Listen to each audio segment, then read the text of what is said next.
수업 시작했습니다. 안녕하십니까? 네. 자, 반갑습니다. 앞으로 1년 동안 여러분들 세법을 담당하고 있는 저는 임기원이라고 합니다. 1년 동안 잘 부탁드리고, 다들 오늘 처음이시죠? 지난주에 한 주 여러분들 다 뭐 수업 들어보셨을 건데, 자, 세법은 이제 오늘 뭐 처음 여러분들 지금 들으시는 것 같네요. 자, 뭐 세법에 대해서 간단하게 첫 시간 좀 설명을 드리고, 그리고 나서 이제 우리 수업 진도를 지금 나갈 건데, 여러분들 이제 교재는 지금 부교재 지금 받으셨죠? 네, 교재가 지금 출간이 안 돼 있는 상태에서 부교재가 1년 동안 여러분들께서 공부하실 세법의 전체적인 PPT 내용입니다. 그래서 이 교재를 위주로 해서 수업을 해드릴 거예요. 그래서 이 교재에다가 계속적으로 여러분들께서 체크를 하시고, 나중에 기본서라든지 요약서 등이 나오게 되면은 그 내용은 지문 정리를 할 때 그렇게 해서 여러분들께서 쭉 보시는 걸로 해서 봐주시길 부탁드릴게요. 아시겠어요? 네. 자, 그러면 우리 잠시만요. 자, 일단 첫 번째 시간 뭐 다른 분들도 다 마찬가지겠지만 오리엔테이션을 간단하게 좀 갖도록 하겠습니다. 간단하게 여러분들. 자, 우리가 지금 배울 내용이 무슨 내용이냐? 세법이라는 내용입니다. 글자 그대로 뭘 배우는 과목이에요? 세금을 배우는 과목이죠? 그죠? 네. 자, 세금이 뭔지는 아시죠? 글자 그대로 세법은 세금에 관한 법률입니다. 그래서 요 세금에 대해서 여러분들한테 쭉 설명을 드릴 건데, 세금의 종류가 굉장히 많아요. 근데 그걸 다 설명드릴 수는 없고, 이 중에서 여러분들한테 제가 설명드릴 내용은 뭐냐면 부동산을 거래할 때 나오는 세금에 대해서만 여러분들에게 설명을 드릴 겁니다. 자, 그래서 앞으로 이 세금에 대해서 우리가 간단하게 배운다라고 생각을 하시면 되는데, 일단 첫 번째 여러분들이 좀 생각을 좀 하셔야 될 게, 여러분들 이 학원에 나오는 목적이 뭐예요? 그렇죠? 시험에 합격하시려고 지금 나오신 거죠? 네. 제가 지금 말씀드리고 싶은 것은 뭐냐면, 제가 앞으로 1년 동안 여러분들한테 가르칠 세법은 실무세법이 아니라는 거예요. 네. 그러니까 오직 시험을 목적으로 해서 알려드리는 세금인 거지, 실무세법이 아니니까 여기서 배운 내용을 밖에 나가서 써먹을 생각은 아예 하지도 마세요. 예, 못 써먹습니다. 물론 다른 분들이 혹시라도 여러분들한테 뭐 세금에 대해서 이런 이야기들을 했었을 때 알아들을 수는 있을 거예요. 아, 그런 것들이 있었어. 그래.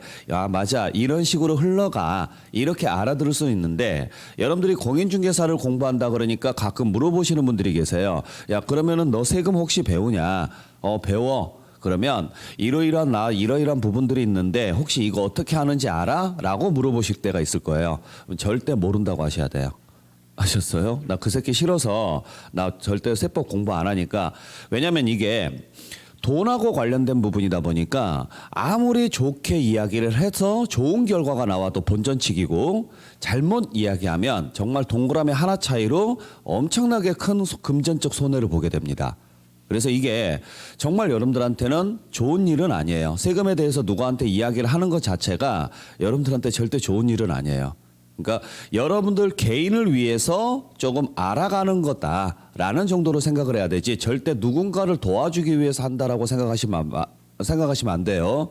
그리고 이게 이론세법이다 보니까 실무하고는 좀 차이 나는 부분들이 있습니다. 분명히 실무에서는 되는데 이론에서는 안 된다라고 설명을 드리는 부분이 있고, 반대인 경우도 있어요. 그래서 내가 해보니까 이건 이렇게 됩니다. 그건 실무적인 내용인 거고, 우리는 시험을 보는 목적으로만 배우기 때문에 딱 단어 위주로 해서 정리가 들어갈 거예요. 그러니까 이 안에서 배운 내용은 여기에서만 끝낸다라고 보시면 돼요. 아셨어요? 네, 그렇게 해서 여러분들 좀 준비하시고, 두 번째는, 자, 세법이라는 과목을 공부할 때 가끔 물어보시는 분들이 계시는데, 물론 다른 과목도 다 마찬가지일 거예요. 암기를 먼저 해야 될까요? 이해를 먼저 해야 될까요? 암기 먼저 해야 돼요? 이해를 먼저 해야 돼요? 그래요. 물론 각 선생님 가르치는 선생님들마다 내용은 다를 겁니다. 일단 암기부터 하세요. 그리고 나서 천천히 이해를 해 나가셔도 충분합니다라고 이야기하시는 분들이 계실 거예요. 저는 반대로 이야기합니다. 분명히 이해부터 해주셔야 돼요. 그러니까 이 세금이라는 것 자체가 어떤 이유가 있어서 만들어진 거거든요. 그러니까 법률이라는 것 자체가 전체적으로 다 마찬가지예요. 어떤 이유가 있어서 만들어진 건데 특히 세법은 1년에 최소한 3번에서 4번 이상은 개정이 됩니다. 그러니까 이렇게 자주 개정이 된다는 것은 민법 같은 경우는 한 20년 또는 10년, 짧으면 10년, 길면 한 15년에서 20년에 한 번씩밖에 개정이 안 돼요. 근데 세법은 거의 1년에 적게는 3번, 많게는 한 5번 이상 개정이 됩니다. 근데 이렇게 자주 개정이 된다는 이야기는 뭘까요? 실무랑 굉장히 그 사회 현상하고 굉장히 밀접하다는 이야기예요. 그러니까 사회가 빠르게 변하면 그 상황에 맞게끔 세법도 그렇게 개정이 들어간다라는 이야기예요. 그러니까 그만한 이유가 있어요. 세법이라는 것은 그 흐름에 대해서 그만한 이유가 있기 때문에 왜 이런 식으로 법률이 만들어졌고 이런 식으로 규정이 되어 있는지를 어떤 사회 현상과 현재 부동산 시장에 대한 내용을 복합시켜서 거기에 대해서 전반적인 내용을 이해를 좀 해주셔야 돼요. 그리고 숲을 볼 줄 아셔야 돼요. 그러니까 전체 흐름에 대해서 여러분들께서 이해를 하셔야지만 기본적인 내용들에 대해서 들어갈 때 좀 더 수월합니다. 암기는 천천히 하셔도 되고 참고로 저는 암기 코드가 거의 없습니다. 그리고 이번 34회 문제를 지금 보시게 되면 34회 문제를 분석을 해본 결과 앞으로 시험은 암기 가지고는 절대 못 풀어요. 물론 풀 수 있는 문제들은 있어요. 기본적인 것들은 암기를 몇 개 해야 되는 것들은 있어요. 근데 앞으로 시험의 유형들은 어떻게 될 거냐면 전체적으로 공인중개사가 실무에 나가서 다른 사람들한테 기본적으로 설명해야 되는 것들을 물어보는 문제들이에요. 그러니까 예전에는 단답형의 문제였다면 지금은 사례형의 문제가 많이 출제가 되고 있습니다. 그리고 문제 난이도가 굉장히 많이 올라갔어요. 그러니까 벌써 34번의 시험을 지금 우리가 봤었잖아요. 34년에 지금 시험을 본 거예요. 그때만큼 난이도가 굉장히 많이 올라갔습니다. 그러면 내년에는 세법 문제가 어려울까 쉬울까 이런 내용들도 가끔 물어보시거든요. 작년에 비해서 올해 시험이 약간은 쉬웠어요. 그러니까 작년이 굉장히 좀 많이 어렸었고 올해는 작년에 비해서는 좀 양도소득세 부분이 좀 쉽게 출제가 되긴 했었는데 내년에는 문제가 어려울까요 쉬울까요? 어려워요. 내후년에는 더 어렵습니다. 그러니까 매년 시간이 지나면 지날수록 어려워질 건데 어렵다라는 개념이 뭐냐면 여러분들 수준에서 풀 수 없는 문제가 나온다라는 게 아니라 복합적인 문제가 출제가 된다는 이야기예요. 단순한 문제가 출제가 된다는 게 아니고. 그렇기 때문에 기본적으로 아주 단순하게만 여러분들께서 암기해서 풀 수 있는 문제들이 그렇게 많지는 않을 거예요. 그러니까 흐름 자체를 전반적으로 이해를 하시고 거기에서 기본적으로 몇 개 암기를 해야 되는 것들이 있어요. 정해진 것들이 있거든요. 그런 것들만 조금씩만 암기를 해주시고 나머지 부분은 그냥 천천히 공부를 하셔도 좋으니까 흐름을 이해를 하시고 그게 반복되다 보면은 자연스럽게 외워집니다.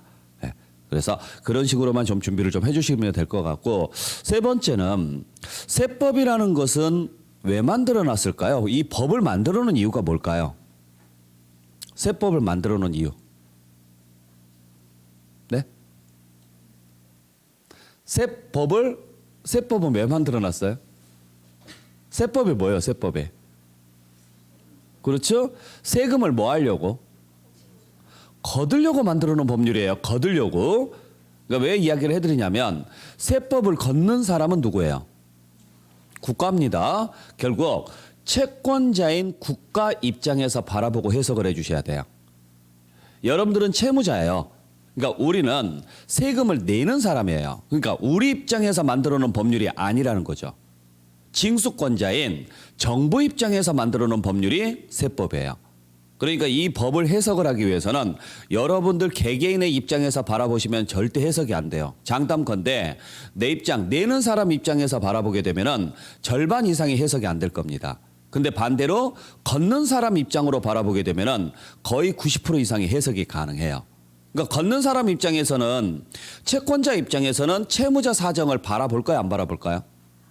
안 바라볼 거예요. 그러니까 채무자가 정말 제가 돈이 없어서 지금 못 갚아요. 제가 안 갚으려고 한 게 아니라 지금 돈이 없고 제 사정이 지금 이러이러하니까 조금만 더 기다려 주세요. 이건 누구 입장이에요? 그래요. 채무자 입장이에요. 근데 채권자는요. 그건 네 사정이지. 나는 돈을 받기 위해서 네 사정을 봐줄 이유는 전혀 없어. 이렇게 나오는 거죠. 세법은 그렇게 돼 있어요.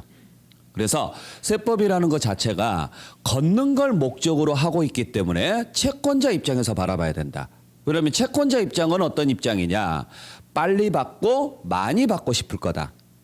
반대로 채무자 입장은 적게 내고 늦게 내고 싶을 거다. 그러면 세법은 어떻게 만들어졌느냐? 빨리 많이. 진짜 이런 식이에요. 그리고 채무자가 안 갚으면 이해를 한다 안 한다? 안 합니다. 무조건 의심을 하고 들어갑니다. 그런 입장에서 바라봐야 이게 해석이 가능하지. 내 사정을 생각을 하고 이걸 들어가게 되면은 와 이거 말도 안 되는 법이 바로 세법이에요. 그러니까 여러분들 입장에서 바라보시면 안 돼요. 참고로 민법 같은 경우는 왜 만들어 놓은 법률인지 아시죠? 민법은 뭘 배우는 과목이에요? 그렇죠. 민법에서 민이 뭐예요? 민법에서 민. 백성민이에요. 그러니까 사람과 사람 사이에서 분쟁이 생겼을 때 해결하라고 해서 알려주는 법이에요. 그러니까 누구 입장에서 만들어 놨느냐면 여러분들 개개인의 입장에서 만들어 놓은 거죠. 그래서 본인의 입장에서 바라봐야 민법은 해석이 가능해요. 아시겠어요? 하지만은 세법은 절대 여러분들 입장에서 바라보시면 안 돼요. 여러분들 입장이 아니라 정부의 입장에서 어떤 생각으로 만들어 놨을까 그걸 보시면서 여러분들이 해석을 좀 해주셔야 됩니다. 자, 그래서 세법을 공부할 때 몇 가지 지금 말씀드렸고, 자 그러면 우리가 배울 이 부동산 세법 공인중개사 과목에서 몇 차 과목이에요? 2차 과목이죠? 몇 문제 출제돼요? 몇 문제 출제돼요? 자, 우리 공인중개사 시험 총 1차 과목과 2차 과목 이렇게 해서 총 3교시를 거쳐서 우리가 시험을 보게 됩니다. 다 아시는 내용이죠?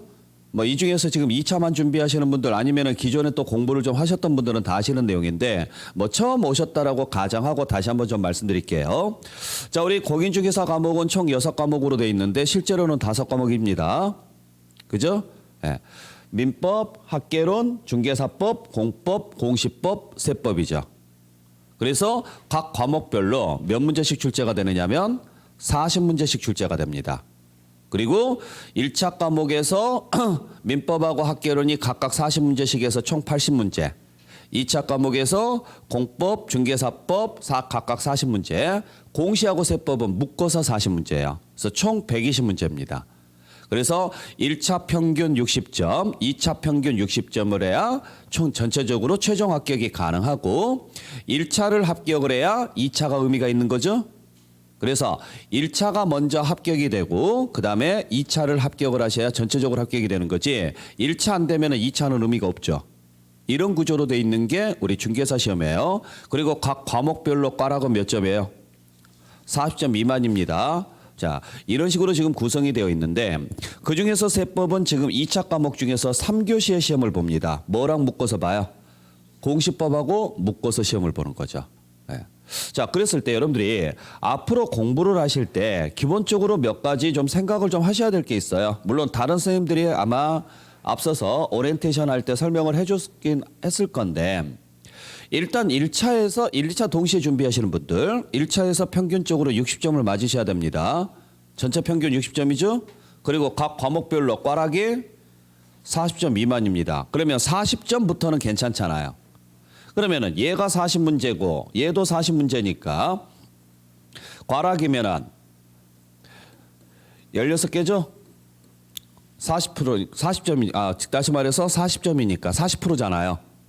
결국 여러분들은 최소한 각 과목별로 몇 개 이상은 맞으셔야 돼요? 16개 이상은 맞으셔야 돼요. 40점 미만이 꽈락이니까. 그러니까 만약에 15개 나왔다. 이 중에서 하나가 15개 나왔다. 그럼 무조건 탈락인 거죠. 그러니까 무조건 몇 개는 맞고 들어가셔야 돼요. 16개는 맞고 들어가셔야 되고 2개 합쳐서 80문제니까 80개 중에서 60점을 맞으려면요. 68에 48. 전체 합쳐서 총 80문제 중에서 48개 이상은 맞추셔야지만 합격입니다. 이해되셨어요? 그러려면 앞으로 여러분들께서 공부할 때 이 48개를 어떻게 맞출 것인가를 고민을 좀 해보셔야죠. 48개를 맞추는 방법은 여러 가지 방식이 있어요. 가장 기본적으로 24개 맞추는 방식이 가장 일반적인 방식이죠. 그죠? 그러면은 둘 다 각각 60점씩 해서 평균 60점 맞죠? 예. 근데 굳이 꼭 이렇게 가야 돼요? 그럴 필요는 없죠. 예를 들어서 여기가 30개를 맞고요. 여기가 18개를 맞춰도 돼요, 안 돼요? 가능하다는 이야기예요. 여기가 32개를 맞고 여기가 16개를 맞춰도 상관은 없죠? 예. 총 몇 개만 맞으면 되니까. 48개 이상만 맞추면 되니까. 물론 가장 이상적인 방식은 이 방식이에요. 근데 이렇게 해서 24개를 맞추려면은 2개를 전체적으로 골고루 잘 하셔야 돼요. 네, 여러분들이 공부를 하다 보시면은 아시겠지만은 내가 맞는 부분은 잘 되는데 잘 안 맞는 부분은 생각보다 여러분들이 공부가 좀 어려워질 수가 있어요. 그러니까 내가 좀 숫자 부분에 좀 강하다 그러면은 학개론 쪽에서 오히려 점수가 좀 많이 나올 수 있지만 학개론 같은 경우는 계산 문제가 이제 앞으로도 좀 더 많이 나올 거예요. 한 10문제 정도 에서 뭐 12문제 정도 더 나올 수도 있고 계산 문제 난이도도 좀 올라가게 되고요. 그러니까 학개론 같은 경우에 계산 문제 같은 경우는 보통 많이 포기를 지금 하시는 분들이 계시는데 앞으로 문제 포기하시면 안 돼요. 학개론 같은 경우는요. 예. 그래서 이런 부분들에 대해서 내가 조금 더 좀 자신 있다. 그러면은 학개론에 조금 더 집중을 하셔서 점수를 조금 더 올릴 생각을 하셔야 돼요. 반대로 내가 숫자에 좀 자신이 없다. 그러면은 민법 쪽에다가 조금 더 집중을 하셔서 민법 점수에서 점수를 좀 끌어올릴 생각을 하셔야 돼요. 그러니까 전략 과목이라고 하죠. 예. 내가 어느 한 과목에 대해서 자신 있는 과목이 있으면 그 과목을 앞으로 공부하시면서 정하셔야 돼요. 나는 여기에서 조금 더 점수를 좀 많이 맞추고 이 부분은 조금 더 점수가 좀 낮더라도 기본 점수 이상만 맞춰서 최종적으로 합격하는데 최선의 방법을 다하자. 이런 식으로 가시는 게 맞죠. 대신 16개 미만 맞게 되면은 무조건 탈락이니까 일단 기본적으로 최소한 16개 이상씩은 나와야 돼요. 그러니까 요걸 앞으로 여러분들께서 잘 정리를 하셔야 돼요. 자, 마찬가지입니다. 2차도 자, 1차를 합격을 했다라고 가정을 했을 때 2차 같은 경우도 마찬가지. 기본적으로 16개 이상씩은 맞추셔야 되겠죠? 그리고 역시 40문제니까 총 120문제입니다. 120문제 중에서 60점을 맞으려면요. 72개 이상만 맞으시면 되죠. 그러면 이 72개를 어떻게 구성을 할 것인가? 그러면 나는 중개사법에서 총 40문제에서 뭐 30개를 목표로 하겠다. 공법은 총 40문제 중에서 딱 20개를 목표로 하겠다. 그러면 50개 나올 것이고 그러면 공시세법 묶어서 40문제 중에서 나머지 22개를 목표로 하겠다. 이런 목표가 있어야 된다고요.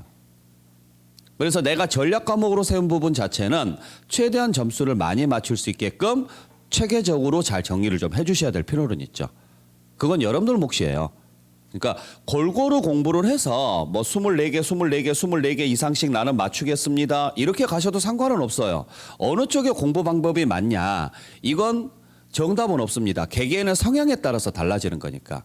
나는 한쪽에 올인을 해서 한쪽에서 굉장히 높은 점수를 맞고 나머지 부분은 조금 소홀히 하더라도 꽈락만 넘기는 방식으로 나는 공부를 준비를 좀 해야 되겠다. 그렇게 가셔도 상관은 없고 나는 골고루 공부를 해서 골고루 점수에서 조금 더 남겨야 되겠다. 이렇게 가셔도 상관은 없고 근데 이건 공부를 해보셔야 알아요.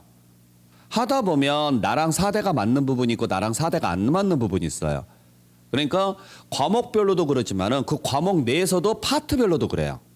예를 들어서 뭐 공법 내에서도 뭐 주택법이다, 건축법이다. 나는 주택법은 잘 되는데 건축법은 안 되고 국토법은 어쩌고 저쩌고 이런 부분들이 생긴단 말이에요. 그 안에서도 전략을 좀 세우셔야 되는 거죠. 왜냐하면 문제 출제 부분들이 정해져 있어요. 이 부분에서는 보통 한 몇 문제 정도 출제가 되고 이 부분은 몇 문제 정도 출제가 되는데 꼭 시험을 보거나 모의고사를 보게 되면은 안 되는 부분들이 있어요. 이걸 확실하게 잡고 들어가려고 하지 마시고 안 되는 것을 물론 잡는 것도 좋은 방법 중에 하나인데 굉장히 길이 험하죠. 차라리 안 되는 부분은 약간 포기를 하는 것도 괜찮은 방법 중에 하나예요. 대신 잘 되는 부분은 실수가 없어야 돼요. 실제 시험에서. 그렇게만 하시게 되면은 절대 떨어질 일은 없습니다. 아시겠어요? 그러니까 안타깝게 이게 아예 점수가 아예 낮아가지고 탈락하신 분들은 후회도 없어요. 뭐 그런가 보다 원래 내가 공부를 많이 안 해서 뭐 안 나왔나 보다. 근데 한두 개 차이로 이게 안 되신 분들은 굉장히 이게 후유증이 오래 가요. 그러니까 이런 실수를 안 하시려면, 근데 그 한두 개가 다 어디에서 떨어지는 거냐면 원래 내가 알던 내용인데 그날따라 안 보여요. 분명히 내가 알던 내용이거든요. 근데 그날따라 이상하게 생각이 안 나거나 안 보이는 부분들이 있어요. 이것 때문에 그래요. 그러니까 그것만 여러분들이 주의하시더라도 공인중개사 합격하는 데는 크게 지장은 없어요. 그리고 참고로 그 공인중개사 뭐 절대평가, 상대평가 이런 이야기 많이 들어보셨죠? 상대평가로 간대요? 안 가요. 그죠? 네, 그래서 상대평가 이야기가 나오긴 했었는데 현재 국토부에서 나온 이야기는 절대평가를 유지를 하자. 그래서 지금 현재 여러분들께서 우리가 대한민국에서 존재하는 국가가 시행하는 공인시험 중에서 유일하게 남아있는 절대평가는 이 공인중개사 하나뿐이에요. 그래서 공인중개사는 절대평가를 그대로 유지를 하되 난이도를 올릴 거예요. 그러니까 킬러 문항, 우리 수능처럼 킬러 문항을 넣어가지고 난이도 조절을 할 거라고요. 난이도 조절을 그런 식으로 쭉 갈 거니까 뭐 상대평가에 대한 그런 생각은 아예 할 필요도 없고요. 여러분들은 뭐 전혀 상대평가하고도 상관이 없는 사람들이니까 고민도 하지 마시고 그냥 여러분들이 항상 생각하셔야 될 것은 나는 몇 점 이상만 맞추자. 60점 이상만 맞추자. 그 목표를 정확히 잡으시라고요. 100점을 목표로 공부할 필요는 없다는 이야기예요. 그러니까 이야기를 해드리는 이유가 60점을 맞아야 되려면 40점을 포기할 수 있다라는 이야기예요. 그 40점을 포기해야 될 부분들이 어떤 부분들인지를 미리 선택을 하시라고요. 이게 포기를 할 줄 알아야 집중을 할 수가 있어요. 전체적으로 이것도 해야 되고 이것도 해야 되고 이것도 해야 되고 그러면 집중이 안 돼요. 굉장히 여기저기 산만하니까. 물론 공부 잘하시는 분들이 있어요. 전체적으로 다 보고 한 번만 보도 외우시는 분들이 있어요. 이런 분들은 뭐 상관없는데 그렇지 않으신 분들이 대부분이다 보니 선택을 해서 한 곳에 집중을 정확히 하시라고요. 그래서 포기를 해야 될 부분이 있다. 그러면 과감하게 포기를 하세요. 그리고 집중을 해야 될 부분에 집중을 하시고 그게 집중을 해서 어느 정도 정리가 되게 되면은 나중에 가면은 내가 포기했던 부분들이 보일 때가 있어요. 그러면 그때마다 한 문제씩 더 올라가는 거죠, 점수가. 그런 식으로 가셔야 되지 다 가져가려고 생각할 필요는 없어요. 이해하셨어요? 네. 자, 그러면 우리 공시세법 묶어서 몇 문제예요? 40문제인데 그중에 공시가 24문제고 세법이 16문제입니다. 아시겠어요? 자, 그러다 보니까 여기만 놓고 본다 그러면 여기만 놓고 본다 그러면 우리 40문제를 기준으로 해서 60점을 맞으려면 몇 개만 맞으면 돼요? 24개만 맞으면 돼요. 60%니까. 4, 6에 24에서 24개만 맞으시면 되죠? 그렇잖아요.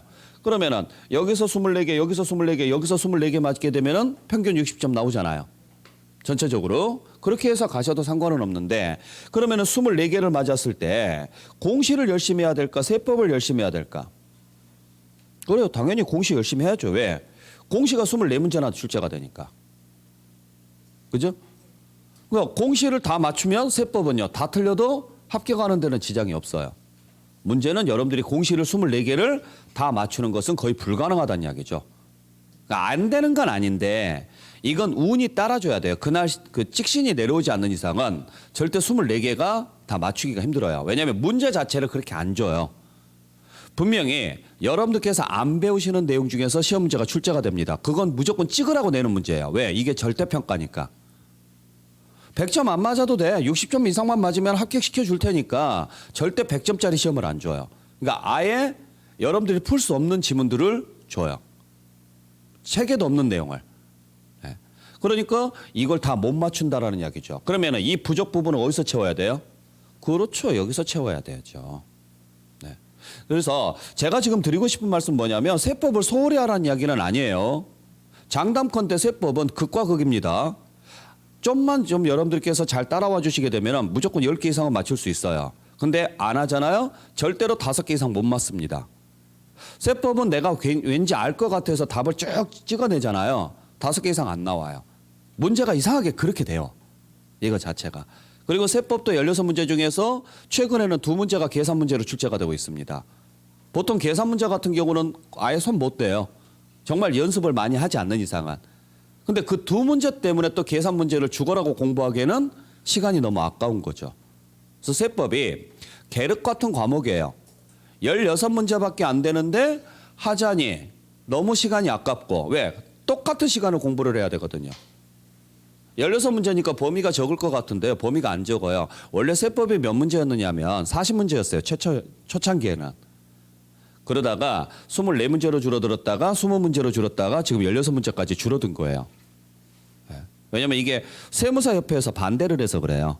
그러니까 공인중개사가 세무상담을 하게 되면 세무사들의 밥줄이 끊기니까 공인중개사는 세법을 아예 배우지 마.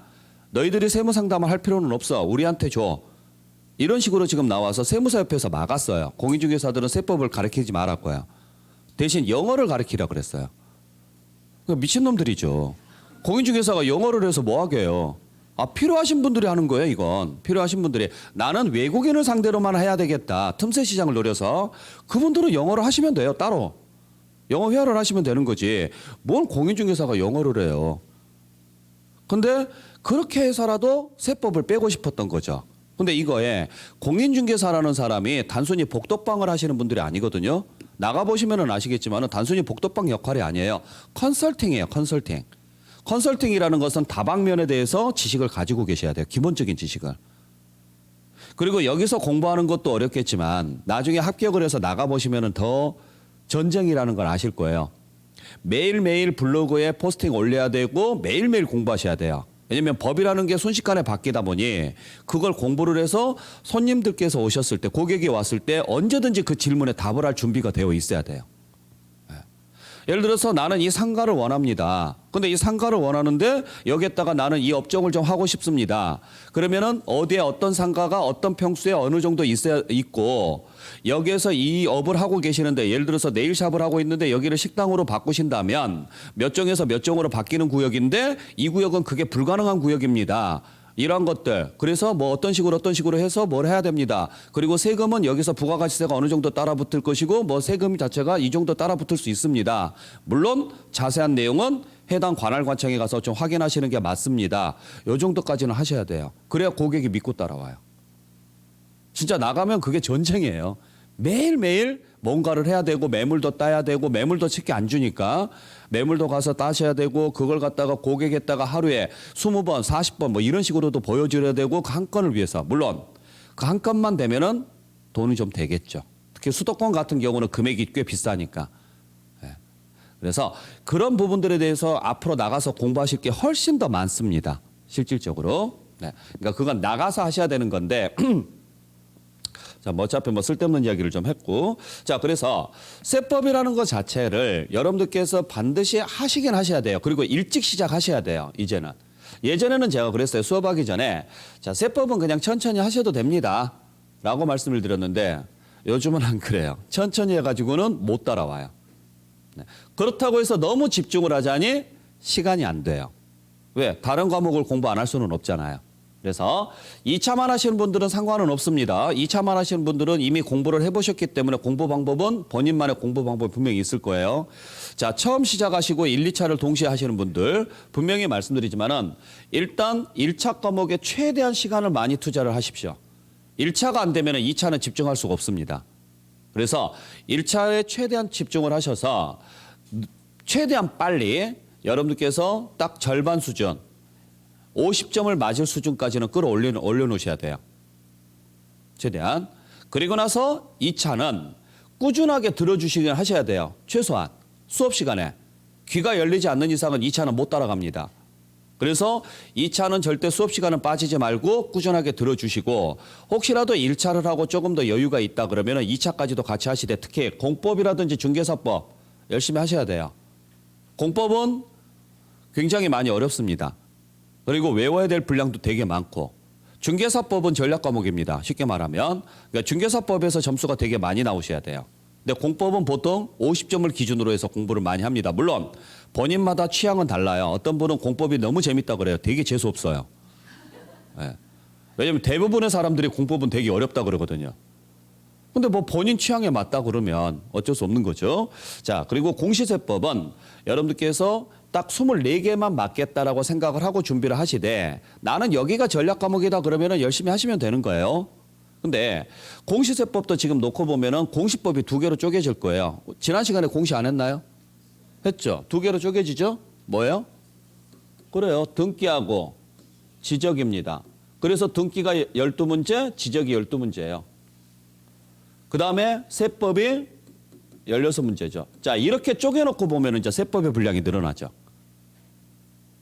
그렇죠? 그럼 이제 여기서 이 전략을 세우셔야죠. 근데 보통 보면 등기법이 좀 어려워요. 지적법이 조금 더 낫고.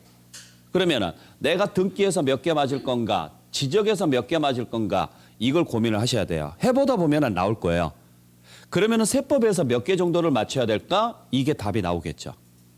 참고로 세법은 16문제 중에서 무조건 몇 회를 목표로 하느냐면 10개를 목표로 할 겁니다. 그러니까 제가 해드리는 수업은 여러분들이 10개 정도까지는 맞출 수 있게끔 해드릴 거예요. 절대 16개짜리 수업은 못 해드려요. 왜냐면 일단 격주 수업이다 보니까 16개짜리까지 하기에는 시간이 좀 부족합니다. 두 번째, 격주 수업이 아니더라도 16개짜리 수업은 불가능합니다. 왜냐면 16개짜리 수업을 하려면 완벽하게 다 외우셔야 돼요. 계산 문제까지. 그럴 수는 없겠죠? 굳이 그럴 필요는 없다는 이야기예요. 그래서 여러분들이 10개까지는 맞출 수 있게끔 제가 수업을 해드릴 건데 그러기 위해서는 일단 가장 중요한 거 무조건 수업 시간에는 빠지지 마라. 어떠한 일이 있더라도.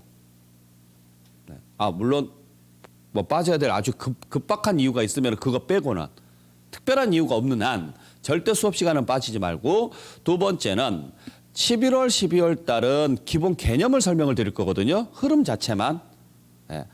할 수 있으면 끝나고 나서 복습은 1시간 정도는 꼭 해주시라고요.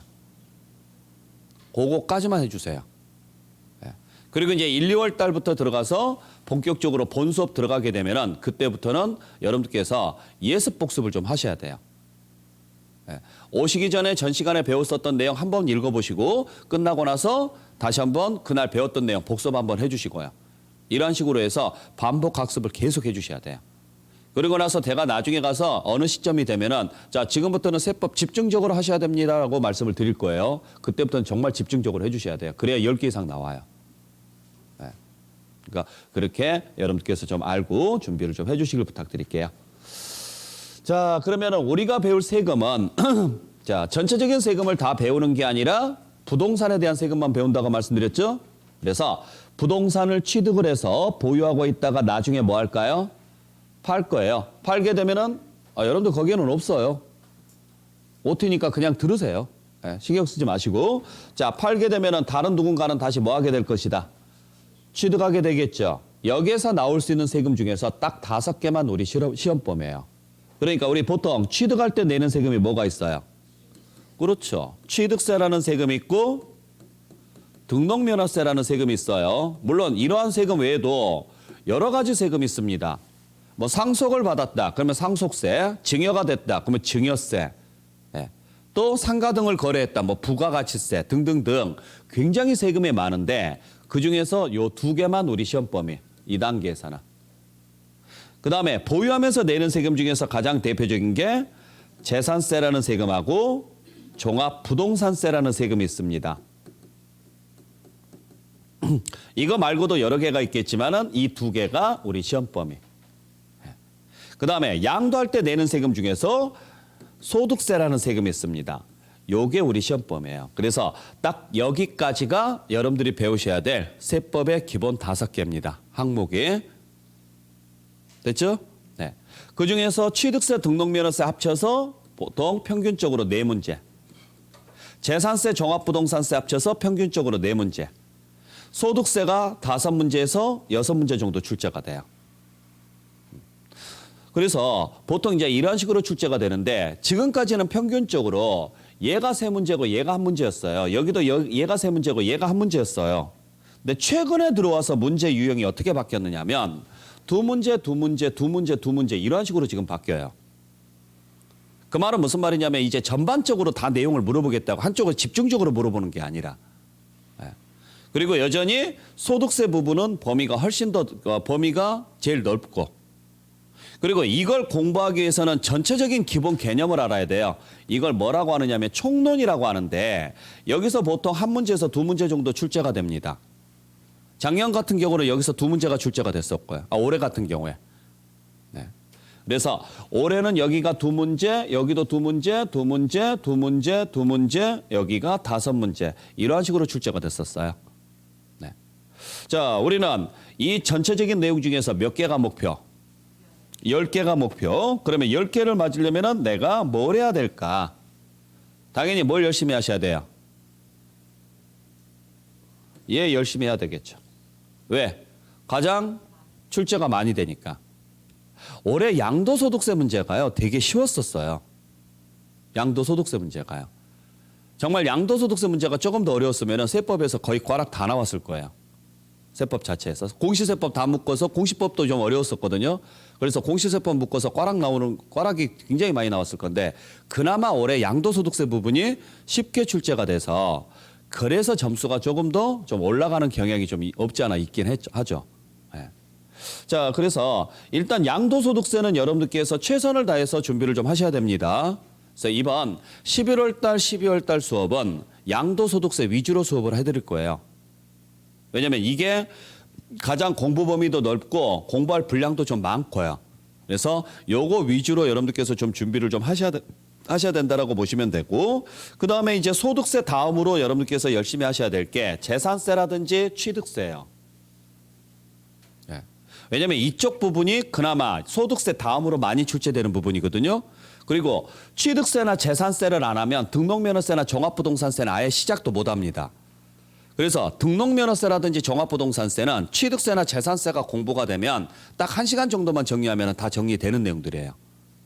그러니까 취득세에서 일부 파생돼서 나온 세금이 등록면허세고 재산세에서 일부 파생돼서 나온 세금이 종합부동산세니까 앞으로 공부를 하실 때 취득세하고 재산세 쪽, 등록면허세나 종부세는 지금 안 할 거예요.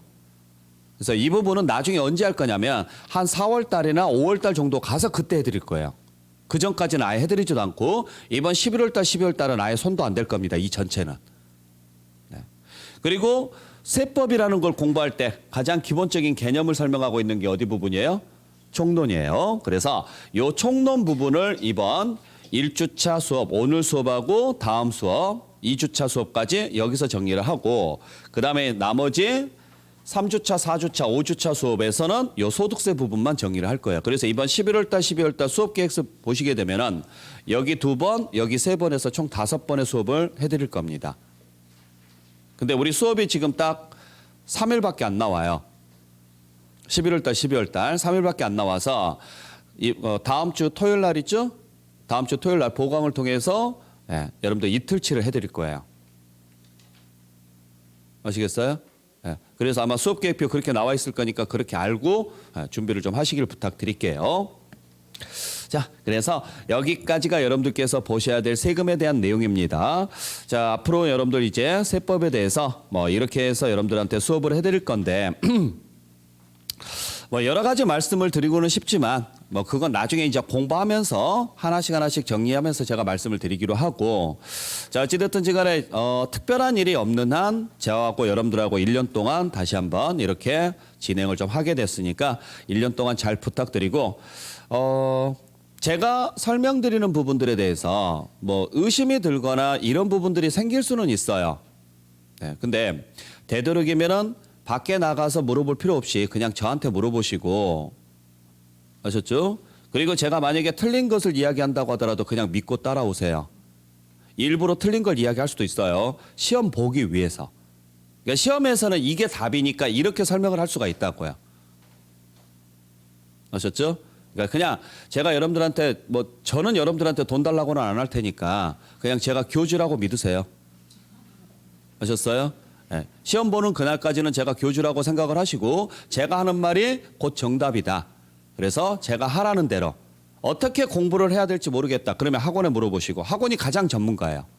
지금까지 많은 합격생들을 배출하면서 이러이러한 분들은 이런 식으로 공부를 해서 합격을 했다라는 데이터들이 다 있으니까 여러분들이 어떤 식으로 공부를 해야 될지 모르겠다. 그러면 학원에다 물어보시고, 다른 사람들 눈치 보지 마세요. 어떤 사람은 이 책으로 공부한답니다. 어떤 사람은 이 책으로 공부한답니다. 그런 거 현혹되지 마세요. 책이라는 게 많이 있다고 해서 좋은 건 아니에요. 많은 것을 본다고 해서 좋은 건 아니에요. 하나를 집중적으로 해서 내 걸로 만드는 게 중요한 거니까. 그래서 뭘 봐야 될지, 어떤 식으로 공부를 해야 될지 그런 것들 잘 모르겠다. 그러면 학원에다가 물어보시는 게 가장 좋은 방식. 그다음에 수업 내용은 절대적으로 이 앞에서 가르치는 저희들을 믿어주시는 방식.